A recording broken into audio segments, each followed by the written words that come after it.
I think to your sort of assorted points and Kyle's point, something that I think we've all heard repeated year over year is this idea that like every brand is a media company now Right. or an I'm entertainment company. definitely proliferated that Mhm. Yeah. message for a long time. So yeah. Yeah. And I'm seeing more and more of that. And Okay. I think it's kind of an interesting point because before we had Hollywood or famous families as patrons, and now brands are sort of Right. becoming patrons of these art forms, whatever they might be. I think like Elf started some sort of music studio, which on one end you can look at positively and say, okay, they're patrons of the arts. The other end, you could say cynically, they just want music to put on their TikToks that they can license, Right.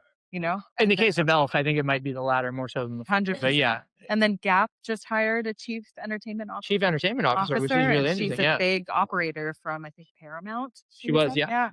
And so it's kind of interesting to see, like, who, to your point, is gonna Yeah. come meet the moment, and is meeting the moment platforming something like Trump that has dangerous ideas, or is it providing an escape or something counter?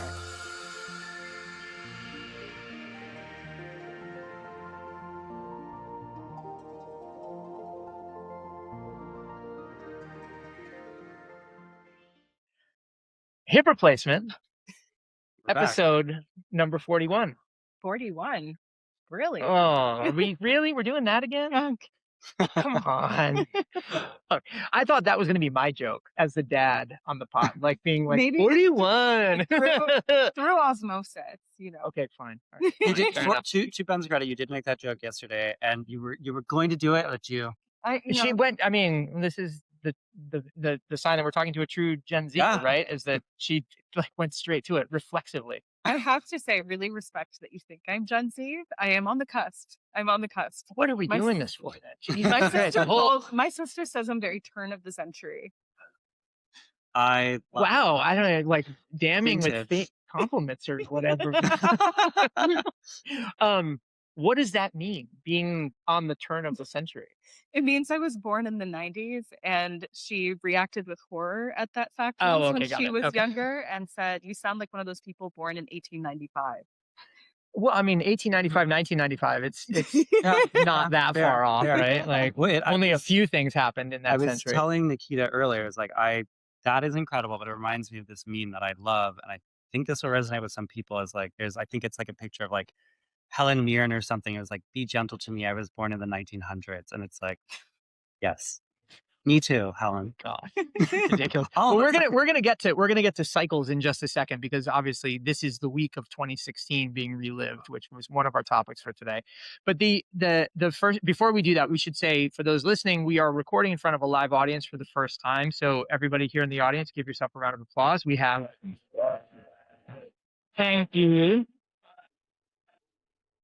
We have former guests of the show, we have friends of the show, we have readers of the newsletters, we have other important VIPs, and most importantly, for the purposes of this message, we're joined by a number of our friends from AIR, the creative operations platform, which is hosting us here in their headquarters in downtown Manhattan. So thanks very much to AIR for putting this on and for the hospitality and for bringing us all together. Um, as I said, this has been the week of revisiting 2016. Why? Uh, I mean, on a technical level, like it's the start of the year, and I think that that's definitely a time to reflect on the past, the future, et cetera, et cetera. And like, I think the obvious thing we all know this, and everyone in this room probably knows this, like 10 years ago was a really wild year as well. And some people think it's the beginning of the end, quote unquote. And I think that there's that sort of celebration and or looking back with a fondness of like, that was when things were good, or the last year things were good. I don't necessarily agree with that. Yeah, there was one notable very bad thing that Exactly. happened that Well, year. I was reminded today that there were two very notable bad things. All right. lay it on us. There was in June there was Brexit, Right. Oh, Yes. yeah. which was We have some Brits in the room who are nodding. Yes. yeah. I mean, well, this is a very cosmopolitan crowd here at AIR. But it was funny. I was had just finished the day of the Brexit vote. Was the last day of the Cannes Lions Festival of Advertising. So I was there in Cannes, and we woke up on Friday morning thinking, oh, the Brits obviously will have voted to remain because that's empirically logical.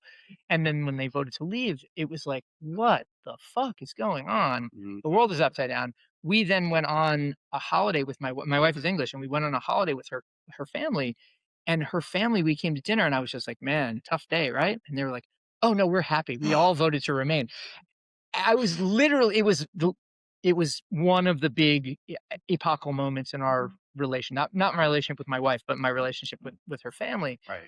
And they were going through and telling all these reasons why. I was just like, you guys are idiots. And just what's going on? And so there was that too. There was that too. Yeah. Yeah. But I also think, like, to that point, and I don't think this is necessarily just something, say, in the American imagination, but I do think that there's like, it's quaint to think that, like, oh, that was like when things are good, but like, no, like all of this, that before November was not a particularly like all roses. Like it was like, going through everything that led up to that was happening then and obviously Yeah. happening before. Yeah. So it's like, granted, I do think it's probably the trend is probably more reflective of the age a lot of the people who are sharing in the state that they were in, which might have been college or maybe even high school versus like me. I was working on I was working for like a news thing most of the year. And it was like, Sorry, you know what I just thought about? what? You know how old I was in 2016? I think I know. 41. Wow. Sorry. I had just Yeah. graduated college in 2016. Like I said, I've had 2 hip replacements. True. So Nikita, talk about 16 though. As you see it, is it this the pass through rose colored glasses? Is it this weird exercise among your peers, people younger than you, as a this like what James Murphy said in Losing My Edge is like a nostalgia for the unremembered 80s kind of feeling. Yeah. What's going on? I think it's a mix of things. I think one, a lot of the people that like me went through college in the early 2010s was a very optimistic time. Even though, the Tea Party was happening, all of, Trump was this laughable idea. There was this feeling that like, oh, we're the generation that elected Obama. Things are positively, incrementally moving Sure. forward in society. Like to that point, it felt like logically things are progressing forward. Right. And then you have all these young people working in digital. We're all having fun. We're taking $3 Ubers. The There was snacks are free. yeah, the That was an snacks were era. free. And it just felt like, oh, like this is what it means. There were no Instagram stories in 2016. I want to say the feed had just maybe switched to algorithmic. It was still fairly, no, that's a lie. I went back and looked at my feed from 2016 and I'd posted a few times from one concert on feed, which seems there was no carousels. Right. Right. Yeah. Wow, you're right. Yeah. I mean, you blew my mind with the stories thing. Like to me, stories feel like it's been forever, but Yeah. it's not. And I remember the meme when it was everybody was getting stories, and there was one like, we just added stories to Rihanna's forehead, and like that was that era. Oh You guys remember that? Whoop. Oh, no. It was a great meme. Look at That one missed me.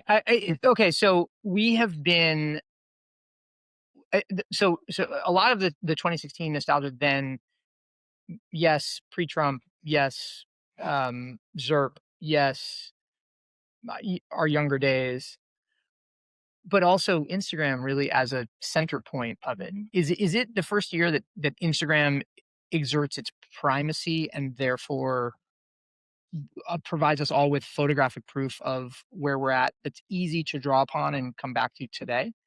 Like, why didn't this happen in 2015, for instance? I think Or maybe for like last me, year for 2015, you know what I mean? right. yeah, I think maybe for me also, like 10 years after you graduate college feels like a big moment. And that is, again, a lot of these people that are working still in digital probably have now graduated to Substack and are being very loud on Right. Substack in the way that they were probably on media Twitter back in 2015, 16. Yeah, I suppose. Yeah. Yeah, I don't know, Okay. but I think it is like social used to be a place that you went, and now it is just a place that is all around and dictates where you go, and the restaurant to I'm at see and Eats where to be Nuts seen. on all platforms. But that is a very good point. And I do think like why it maybe didn't happen in 2015 versus 2016 is like, yes, the election and all, but like that was the year when things shifted even on tech too. Like that was like famously again, that was like, Pokemon Go to the polls. And like that was like that was a sort of statement about technology and like the political apparatus now sort of fusing with it. Whether or not like we sort of realize that then of just like, yeah, Hillary Clinton is like dabbing. It's like dabbing for the camera, excuse me. But like that was in direct Did conversation. not remind me of that. Sorry, but that's what we're not The Hillary seeing in the Clinton trend. rig. That's what we're So not true. seeing. But that's the truth of that year was just like us being like, oh my, are you fucking kidding me? But like that is like that was when it everybody started looking at the phone screen and the phone the lens on the phone camera versus more traditional outlets. And I think that is I think Okay. that was a core part of it as well. Okay. So fine. You don't have to like it. It's true. You're right. I don't like it. We've diagnosed 2016, and I was reading Casey Lewis's long read update today, and she was talking about it being particularly like a millennial phenomenon, 2016, the 2016 revival, which I tend to agree with. In our ongoing discussion about generational malaise, I thought there was another story that I want to transition to today that I thought was interesting. There's a story in Quartz about how Gen Z, maybe looking at the way the transition from millennial cringe to millennial idealism or whatever that has happened over the last quarter, Gen Z will do almost anything to avoid being managers. Wow. They want to avoid they will do any job except for one that involves managing people. And I thought that was really an interesting corollary back to this, because it suggests that those excesses and all of that sort of nostalgia and hagiography are in service of a time that was really weird and upsetting, in fact. Am I getting that wrong? I mean, I wonder if the point specifically around not wanting to be a manager is more this narrative around the dream job. I think a Sure. lot of Everybody wants to be a creator. a lot of millennials had the like, I want the fancy like BuzzFeed job and it's going to be amazing. And then you have that shattered when you go work at one of these organizations. right. And then you realize like, this is not what I want. And it's kind of an interesting juxtaposition to hold having the dream job, but then still having to side hustle. Like, remember that era where everyone had a side hustle? See, but okay, we talk about this a lot on the podcast, because I'm of a vintage where you of course, yeah, you had a job and then everybody was a fucking DJ, or everybody was, a freelance writer at, an independent newspaper or whatever it was. Like, it seems weird to qualify finding your path in life as a new kind of hustle, when in fact those things have been going on forever.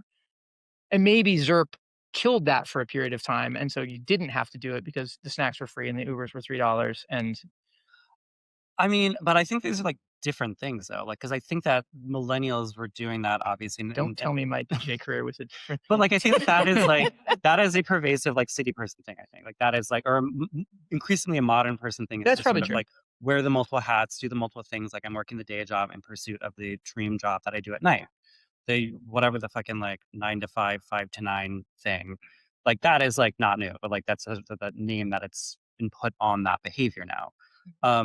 But I do think what's sort of different and interesting, because like I don't think this would be the same if you polled like millennials at the same age and maybe Gen X. I don't even know, like beyond that, but like I think what it's responding to, and like I would be curious, like if it feel free to be like, no, like, but I think it's sort of a reaction to like, I have seen this world that you've promised me, and like it's very broken, and I don't want to be responsible for fixing it.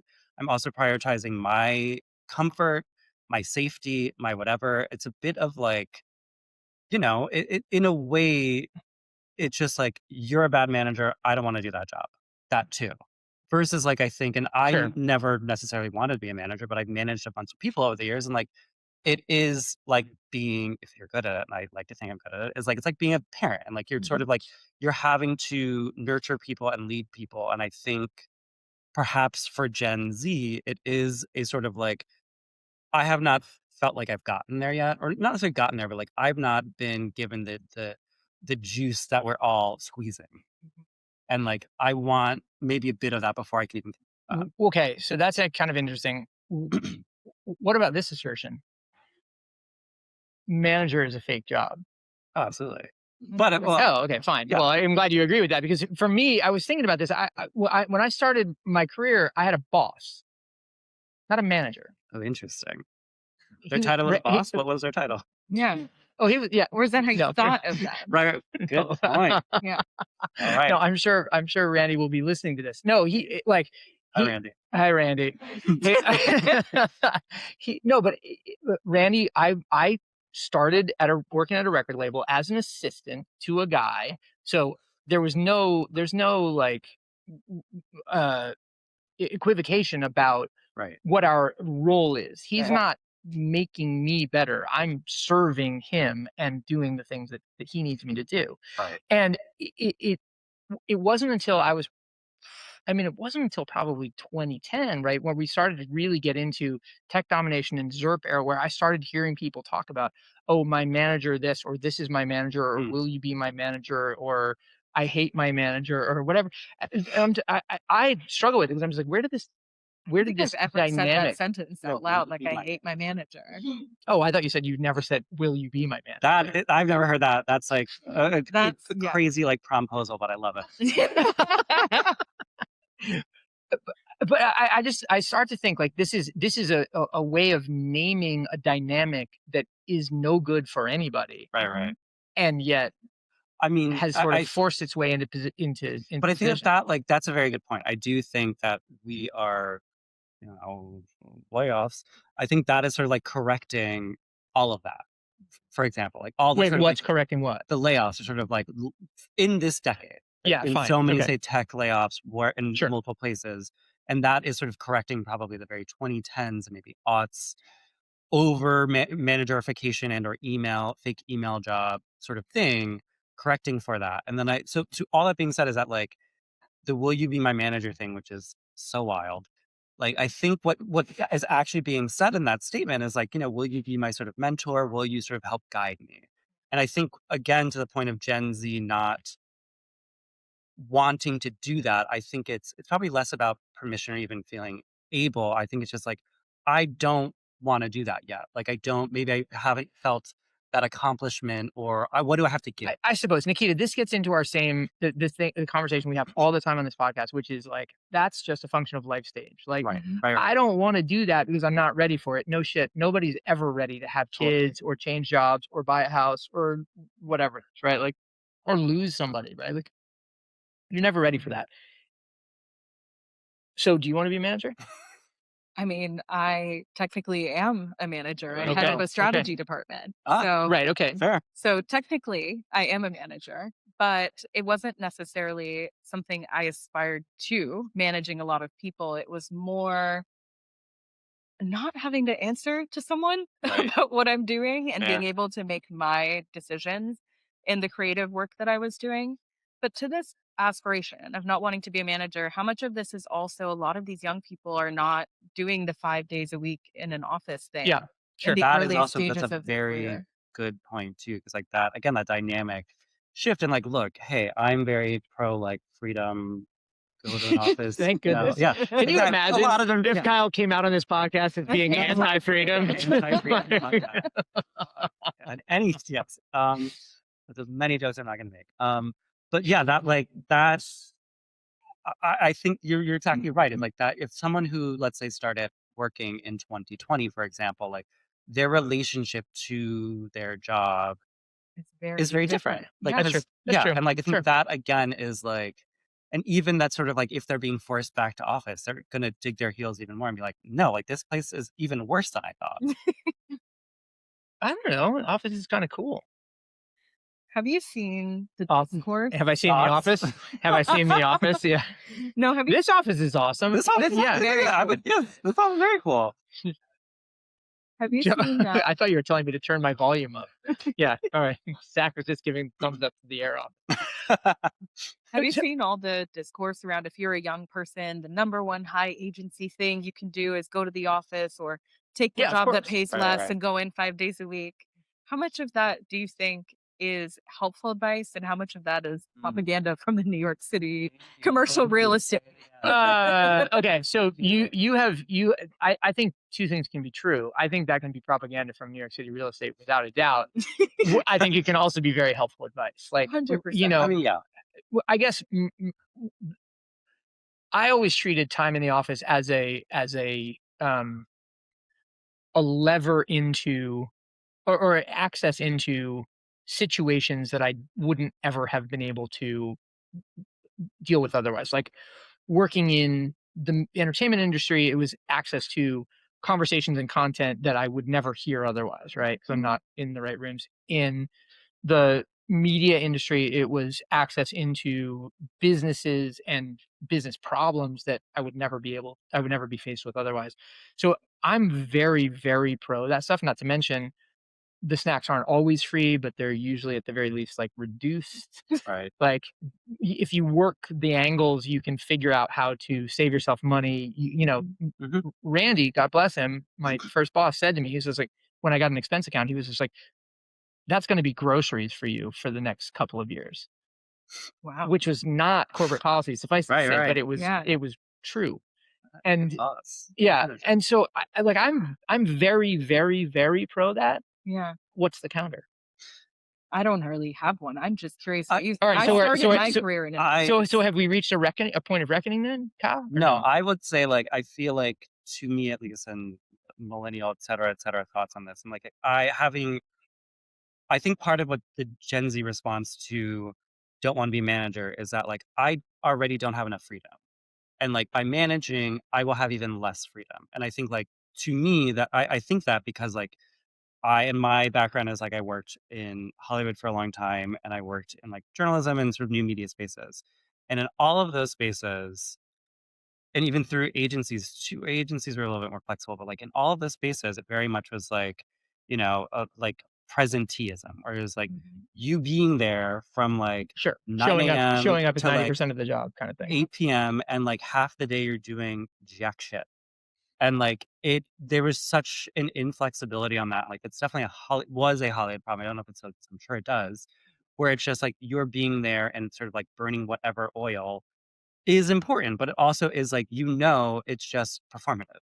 And I think that it's giving performative. exactly, it's very much giving performative, but I do think it in ways that it very much, I think it helped my career in ways, but I don't, that is something that like, when I was a manager, I was like, I don't care. Like, go do whatever. You don't have to be here. Just get your shit done. Sure.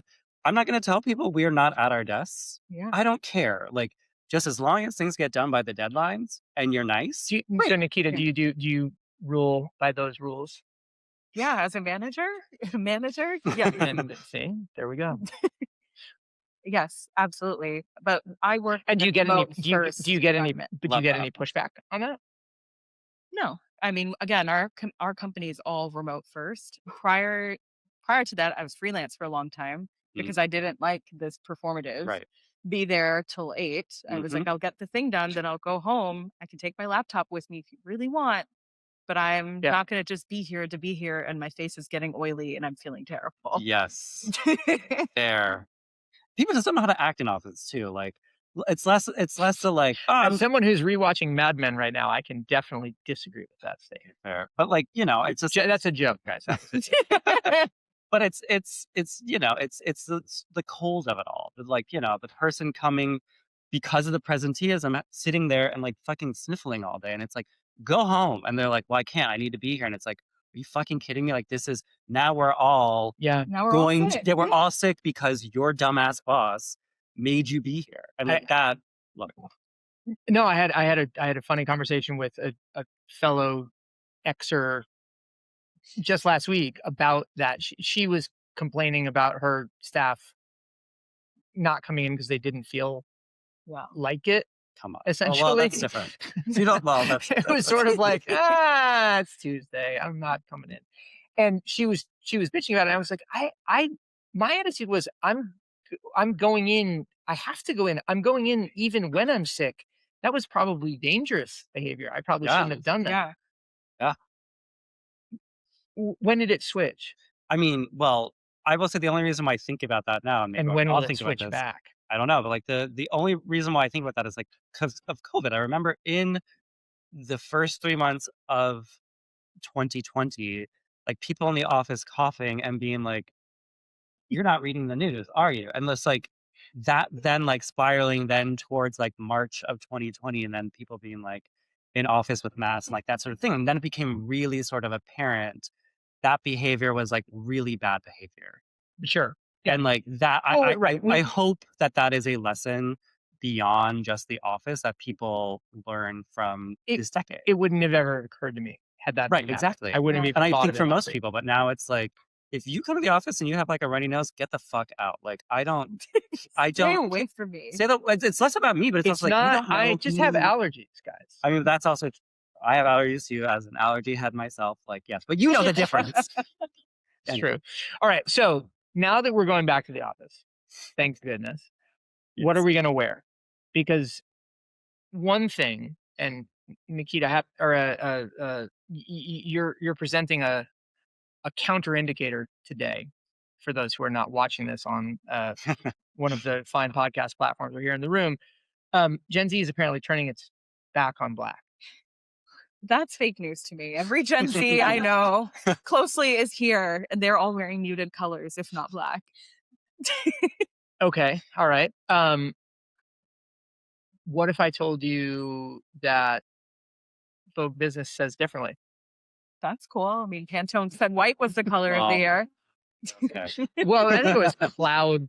Cloud, whatever. Cloud dancer. Cloud dancer. Doesn't make it any better. Are we human Oh, or are we dancer? Sure. Okay. Sorry, it's the first time I've ever quoted the Killers on anything. True. You might be the only one who's done that. yeah. Okay. But so you do not take that story as an indicator of a new kind of enthusiasm, optimism, ebullience, Mhm. or even just a desire to stand apart from their generational forebears. Again, because it's not true in my life. That doesn't mean it's not happening Right. in the world. Like if you look at all of the trending micro trends that happened in the last few years, there was the checkered pants and House of Sunny sweater. A lot of like the tomato girl thing that happened. I can see it out in the world. So I will acknowledge Tomato Girl. I don't know about the other ones. Wow. You've seen it. Well, this is the wow, Ben doesn't know about something moment of the podcast, which happens every week. Like I've seen the New York girls. They were wearing all of those things. You've definitely seen them. Well, I mean, people in New York wear anything. Sure. It's more a question of it being a kind of generational movement. I mean, I would agree that like I do think, to the point of the checkered pants, et cetera, like I do think probably actually like, well, I'm gonna say two things that are not gonna make sense. Is that like I do think under Gen X is like more colorful, but then the thing that's gonna negate that is like millennial gray. But like I am very anti like I'm very pro color. So like you will probably never see me pro freedom, pro color. You know me. So but like that I think is kind of a real thing. And I do think it sort of ties into dopamine dressing, et cetera, et cetera. But I think like maybe what you're reacting to as well, and I didn't think about this until you just when we mentioned it, is I would say, and again I would hold the room too if I have thoughts, is that like I think the Gen Z wearing a lot of black is perhaps a New York thing. 100%. Because like I don't think Gen Z or younger people that I know in LA, well, again, I'm gonna say two things that would be contradictory. Is that like I do think like all of my younger friends in LA, like they're wearing a lot of colors for sure. And I do think millennials as well, they're wearing a lot of colors in LA. To the point where my Gen X aunt a few years ago was like, she came to some party I had in 2022 and she wears all black religiously. And she was like, everybody was so colorful. Like I am so impressed and just like, it made me want to wear color. Wow. And I was like, I take that, I take that as a compliment because I do think everybody should wear more color. Because I do think actually it's like, this is going to sound very woo-woo, I'm gonna go read my horoscope. But I do think there is a crisis of color. I don't think there's enough color in the world. I think it's gotten so desaturated. I mean, even looking in this room, I love you all, but like there's almost everybody is wearing like black or like a neutral. Like that, I think like Not very All right. pro freedom. exactly. Not- But I think like I do think color Right. goes a long way. And I think that to set the stage for those who are just listening, it is 15 degrees Fahrenheit okay, fair. Hey, but in New York City today. I have a red coat though. Like there are colors for Yeah, things as well. right. But I just think it's it's a larger, I think, cultural thing that goes beyond just us in this room. But I think even if you look at like car colors, house colors, like things like that, a lot, and I've written about this for years, many times about like things have gotten really desaturated. So I think again to the point of like I don't want to be a manager. I also like I don't want to be unhappy, and I think that like turning to color is for if it's true. I don't know if it's true, but I do think that is a response to darkness in a lot of ways. Sure. Okay. My thought. I don't know if that's true. So speaking of responses to darkness, Kyle, as we discussed in the preamble, is back in the USSA for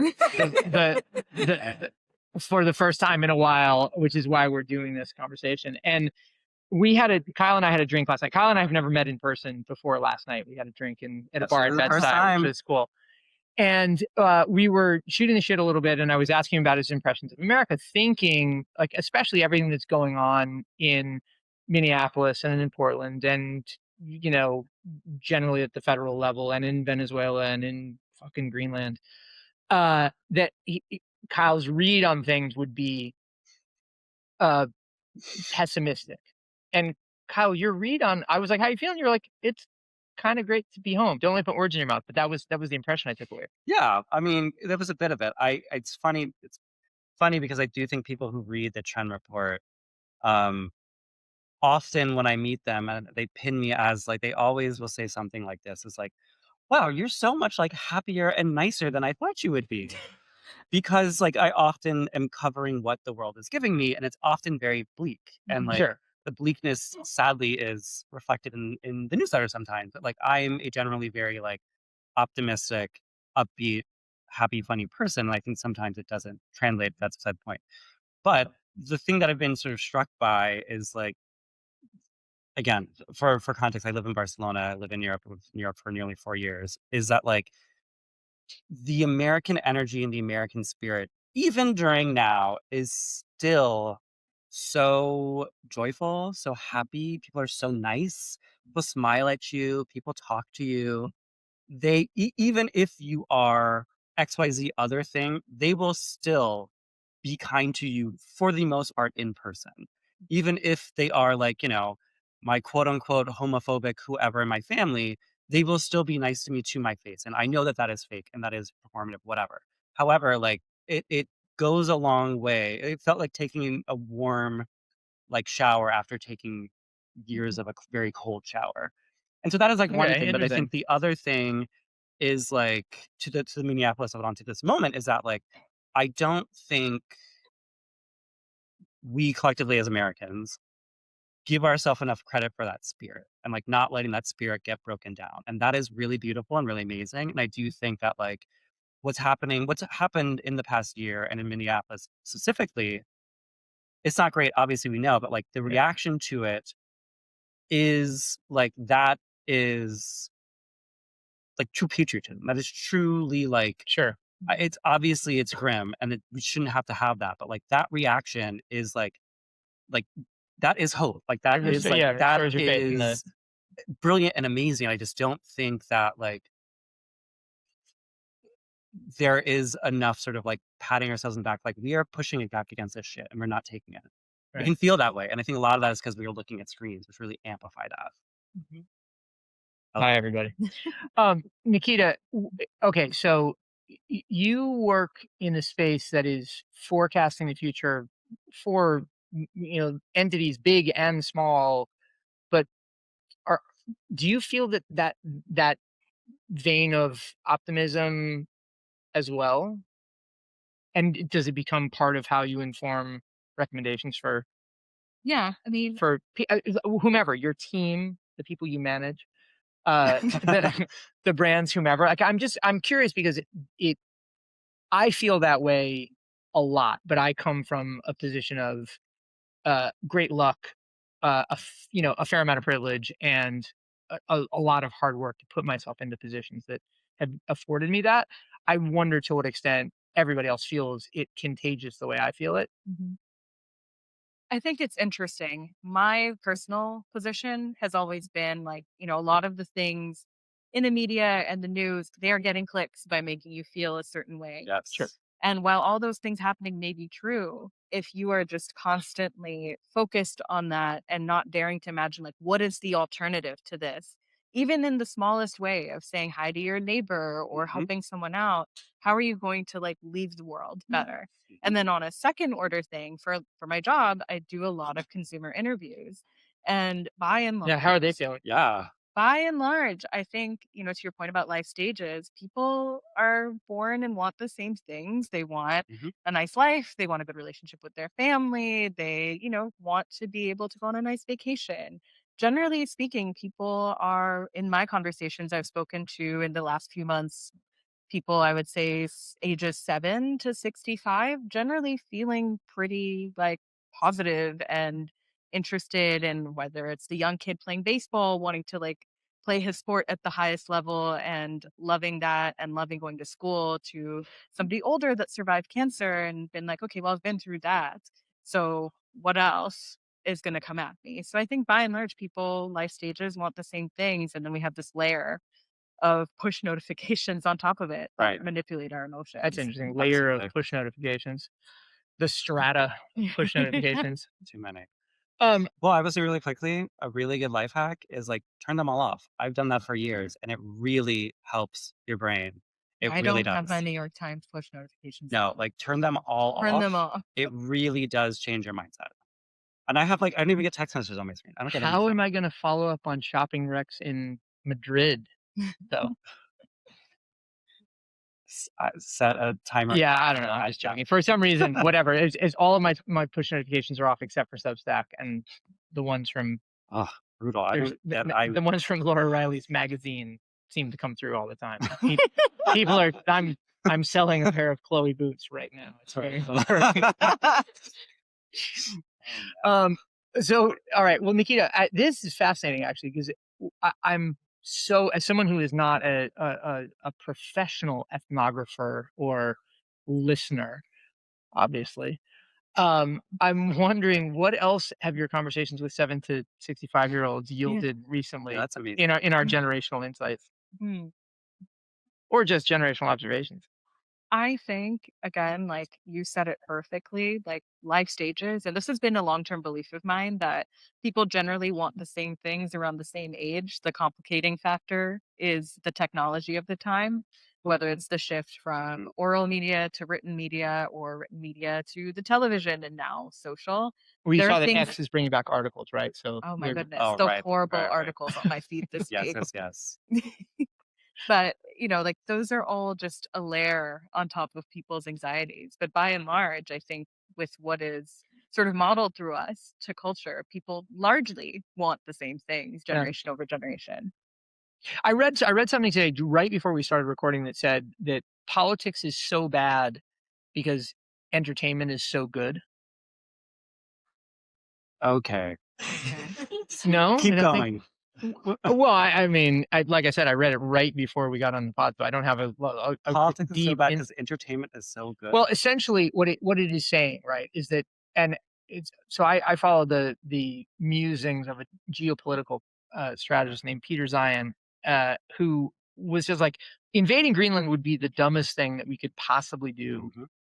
for all of these reasons, and it is mainly that it is non-operational and will be non-operational for literally a century, and B, we already have whatever access we want to it. But so clearly there is no empirical reason to do it, but except that it is theater. It provides this really interesting theater. I mean, Fair. that's the basis of the argument, right? Like we don't have to do good diplomacy or Yeah, yeah. politics or bureaucracy or That's adjudication very because we can just be Yeah. we it's can very just do Neil it for the Postman. lulls. Yeah. It's very what? Neil Postman, Amusing Ourselves to Death. I think Mm-hmm. he wrote it in the 80s. And it was basically that the news media has become entertainment and Yes. we're quite literally amusing ourselves to our demise because media is incentivized for entertainment. So what should I watch tonight? Well, Industry season 4. Okay. no, but I think that is like exactly it, and that's sort of why the reaction to the like entertainment being so granted, like industry, yes, but like No spoilers, guys. I haven't seen it yet. entertainment as a whole apparatus is like ain't doing great. Well, I mean, on the one hand, it's not, and on the other hand, like we had a conversation with Alyssa, who's in the audience a second ago, who had interviewed today and has just put out a podcast with somebody whose job is to publicize it girls, right? Like Hmm. that's a kind of entertainment that doesn't flow through Hollywood. Right. It doesn't, but it doesn't flow through Hollywood. It would never have flowed through Hollywood anyway. It's not part of that ecosystem, but it is still a kind of entertainment, and it is still certainly an economic engine. Yeah. So it's just a different kind of entertainment. Totally. Right? But that's exactly what I was going to say is that, like, I think, like, the actual traditional entertainment, I don't think it's been delivering on, I don't think it's holding up its end of the bargain as people who are being entertained, whatever. Like, there's too much of it. It's taking too long. Like, every problem that you would have as an audience member of an item is sort of actually there. However, to both all of these points is that I do think entertainment in a lot of ways isn't rising to the occasion. And this is like maybe blanket, like beyond just TV, like I would say books too, is like it's not hitting because I do think life has become a reality show in myriad ways. You're the star of your own. You were the star in the show called America. You're in the star of the show called Trump or global politics or whatever. And like everything phones again like reinforce that. And like I just think that then makes it really difficult to it's that sort of like Black Mirror became real life thing. And I think as a result, like a lot of things just don't hit or they're not meeting the moment. Like I think a good example is like the last year in books. And again, if anybody has any thoughts, please, I want to hear. Is that like I've talked to so many writer people and book people about like the last year in books. And it was like, what was your favorite book in the year? Everybody was like, I didn't have one. I didn't think the books were very good this year. Everybody, it's perfection for everybody. Well, yes. I do think not a favorite book, but this. Nobody do think that is a definitive book of the year for sure. Yeah, but I don't think that there was a book that everybody was like, yes, this was like the book of the year, because I don't think last year was not the year the publishing industry thought it would be. And they were very ill prepared. I don't think they would admit that, but like I don't think anything came out to meet the moment. And it's not to be like, oh, we need to do like an anti-Trump book. It's not that. It's just like nothing was able to break through and really feel like you could sink your teeth into it. Right. I think Perfection, yes, but that's different. I think the new George Saunders dropped today, so we'll see what happens. All right. Nikita, okay, so I'm interested to know what other indicating or countervailing signs your interviews or your sort of strategy long view is presenting to you at the moment, because as we begin 2026 properly here, where I was talking to a few people today and saying I had a fantastic day today, and it is, I hope that it augurs a fantastic year, right? Touch wood. What have you seen to support my feeling? I think to your sort of assorted points and Kyle's point, something that I think we've all heard repeated year over year is this idea that like every brand is a media company now or an entertainment company. Definitely proliferated that message for a long time. So yeah, and I'm seeing more and more of that. And I think it's kind of an interesting point because before we had Hollywood or famous families as patrons, and now brands are sort of becoming patrons of these art forms, whatever they might be. I think like Elf started some sort of music studio, which on one end you can look at positively and say, okay, they're patrons of the arts. The other end, you could say cynically, they just want music to put on their TikToks that they can license. Right. You know, in the case of Elf, I think it might be the latter more so than the 100%. But yeah. And then Gap just hired a chief entertainment officer, which is really interesting. She's a big operator from, I think, Paramount. She was, yeah. And so it's kind of interesting to see like who, to your point, is going to come meet the moment, and is meeting the moment platforming something like Trump that has dangerous ideas, or is it providing an escape or something counter? I mean, this bleeds exactly into another subject that we had in the agenda was like, There was an agenda? or the sort of talking points that we had sort of What do shared, you the tells stories that me? were on our No. mind. And one of them was about like this past week. It might have even been no, it wasn't yesterday. So we shared it last week. On like Friday, there was a whole drop of like previews for Super Bowl commercials. And it was like there was like Skittles, there was like Kinder Bueno, there was Pringles with Sabrina Carpenter, there was a bunch. And a lot of the sort of chatter around that was like, why do we have previews for these things? And it's almost like, a teaser for the movie trailer, which is a preview for the movie. It's like the commercials of it all, which then sort of gets into the whole, like when we think about like the Sydney Sweeney ad from last year, is that like that has all sort of replaced entertainment and critical thinking, and like that is discourse because that is entertainment now, like an ad. Sure. I don't know if that replaced critical thinking.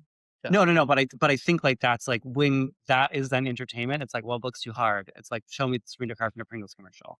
You know what I mean? I'm Yeah. not saying that of everybody, I do, but I think it's sort of it's the sort of modality, I guess, sort of change where it's like the ad is a point of entertainment. I guess, okay, the way fine. it didn't used to be. Yeah, no, well, that is certainly true. I wonder, Nikita, and this is part of my question from a minute ago, though, are you seeing any signals that this return to IRL or that this brick tendency to want to brick our phones and to touch grass, which is a phrase I fucking hate. Come on. I really do. I mean, are you hearing that in your conversations, in your research? I'm not hearing it in research because I'm not researching those topics right now. Like my topics of Okay, 6 of one, half dozen the other. Tell me. I just want to know what the people are telling you. Come on. What I am seeing broadly and seeing in my life and among my friends is people are, in fact, bricking their phones. That I would agree. Okay. I think there's a lot more. I think I was just speaking with someone about how, I think it was you, about how I dread doing these digital coffees now, and I'd rather just go meet someone Yes. in real life than the like pick my brain digital coffee thing that happened during COVID. Worst. So anecdotally, Digital coffee.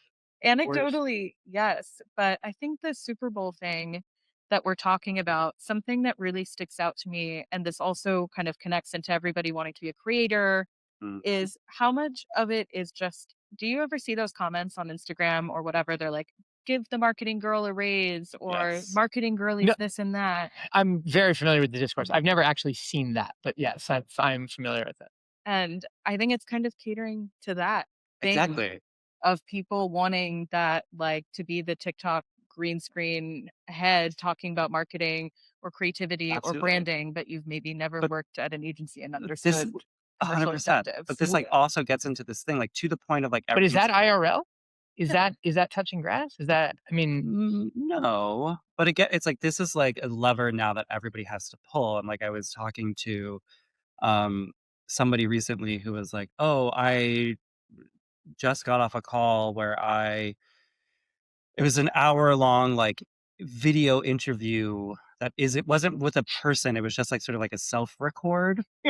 And I was like, that's fascinating and like so fucked up because like, that is like, but that's like what actors used to historically do and still do. It's like this sort of self-tape audition. And we I didn't was say like, this was an actor. no, they weren't actors. It was a job from Morgan Stanley. Like it was crazy. But like that's not the first time I've heard that, or like where myself or other people have to make a video. Oh man, let me just tell you guys, I derivative, like really, my derivatives derive. Yeah. I mean, Industry season 4.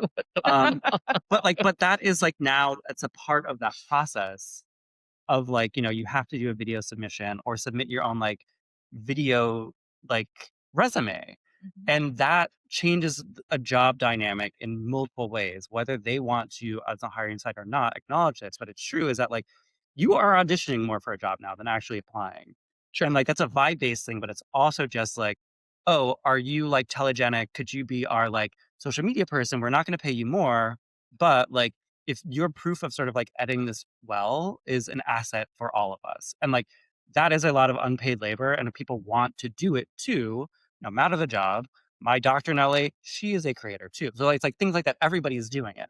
But that is now like that is a mode of operating that changes it all. And I think that is again why like entertainment isn't entertaining, because we all now work for Hollywood.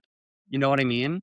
So like that is like you could work for a fucking bank and it's like, give us your video interview. And it's like, what are you talking about? But that is like that's and there's Want with Kyle. yeah, exactly. But like that's a real thing. And I think there's going to be a larger. This is big brain. Is like there will be a larger reckoning with like looksism, ableism, all these things where it's like you're really like rewarding not the worst things, but like, you know, again, thinking about Trump's America is like, oh, this like cute, funny white person, like you're hired versus like you are an immigrant. Maybe you like stumbled through your speech because you're not comfortable with English. Like that is going to be deprioritized when you have to do a reality show audition for every fucking job. Fair. If Okay. if the product is being sold to someone who isn't a cute, funny white person, though, isn't there value in delivering it well in some other idiom? But who's deciding? Exactly. Selling it? But also, But again, sorry guys, we're back like, in 2016 again. I do not want to have this debate because that's exactly. But like like, it but goes again, nowhere. like, if you're not wrong, and then yet it goes Yeah. nowhere, right? But it's like you're the hiring manager is now like a casting director, and like then the AI is a casting director too, and it's like it's yeah, exactly. It's just like this. It makes anyway. That's what people are going to be pushing back against. Got it. So back in America, feeling great. It's true. Kyle, what other as we wind down here, what other impressions have you had upon returning to your homeland? And Nikita, I'd love you to riff on any of them. Jeez. I do have actually. We talked about this last night too, and I think that this is. I would be curious if there's anything you guys notice that is maybe the New York equivalent of this. But I think we all know the like performative male Trader Joe's bag meme, etc. thing, which was popped late last summer. Before that was even happening, I noticed in last April, I was in Paris and I noticed a few people having Trader Joe's bags. And I turned to my partner, I was like, there are a lot of people here, Parisians, with Trader Joe's bags. And I was like, what the fuck is happening? It was like, it seemed like that sort of like, you know, the people in say Beijing wearing the New York Review of Books bag, that sort of thing. I was like, this seems very performative. Is that a thing in Beijing? It was a thing a few years ago. Really? It was, all right. So sorry. Here, please. It means that. Yes, exactly. Please continue. I was unaware. But I noticed that, and then I went to London, or I was in London in June, and I saw them as well. And then eventually, this also gives you a good timeline of how trends travel. Then the performative male thing dropped probably in like August, July, maybe. And then I didn't see them in Barcelona until like October. Which again, that gives you an idea of how trends travel to Barcelona. You mean you didn't see performative males in Barcelona? Or you didn't Trader Joe's bags. Oh, okay, got it. Performative males, they've always it seems. But all this being said, is like when I went to LA, and this was something I would have noticed if I still lived there, was like immediately it was apparent that like, oh, that trend originated from Los Angeles. Because everybody from like the abuelita to like the little girl to like my friends to like their moms, their dads, whoever, everybody had one. And it wasn't just a normal one. It was like a friend had a Halloween orange theme one. A little kid had like a yellow baby one. Like there were so many different types of them. And that to me was like, this is where the meme / culture trend emerged. And that has been divorced from the whole performative male, that whole trend. Sure. It's just like, this was a very utilitarian, this is our local brand thing. And like, look, I wouldn't be carrying that because like they're fucking anti-union. That's my thing. But like that is like lost in translation once you leave the country. It's just like it's a other thing. But like that was something that I noticed and that I miss and really appreciate about LA is like you can, to me, I'm able to cite those things and like see the genesis. You can be in the room and like I happens, could go to a coffee shop and spot 3 things emerging, which is like sort of the genesis with the China Report was being able to do that. So that is one thing sort of has stuck out, like that history hasn't been told in a way, not that it needs to, but that is part of that. Are there things that you sort of have noticed in that regard now in New York that I need to be watching for? It's only 4 days in, so I haven't been able to clock much yet. I mean, I think the New York performative male dresses pretty similarly. The tote bag might be a different brand, but it is a lot of Carhartt and Fair. tank top, mustache. You're just know? describing me. This just He's entirely sitting right performative there. now. Yes. Okay.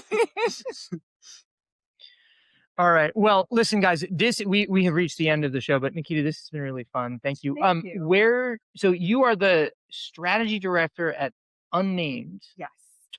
which is a venture studio, or how do we describe that? A brand and venture studio. A brand and venture Yeah. studio based here in New York, but also situated Across, all over the yeah. world, right? Yeah. Well, thank you for joining us. Where else can the kids find you besides at Mhm. Unnamed at work, where Yeah, you can be they their can manager? find me on Instagram at Nikita on the internet, and from there you can find Substack, everything conveniently linked in my bio. Fantastic. Thank you. Well, you can find me at sick.substack.com and at DeetsNuts on every platform. I am 1234 Kyle 5678.substack.com and all social things. I did that because it makes it stands easy. out. Makes it easy for people. All right. Well, listen, thanks again to our hosts at AIR, the Creative Operations Platform, for putting on this first ever live edition of Hip Replacement. And especially thank you to everybody who joined us in the room, friends, family, former guests, new acquaintances. You guys rule. Thank you for listening. And thank you, everybody, for listening too. Hi.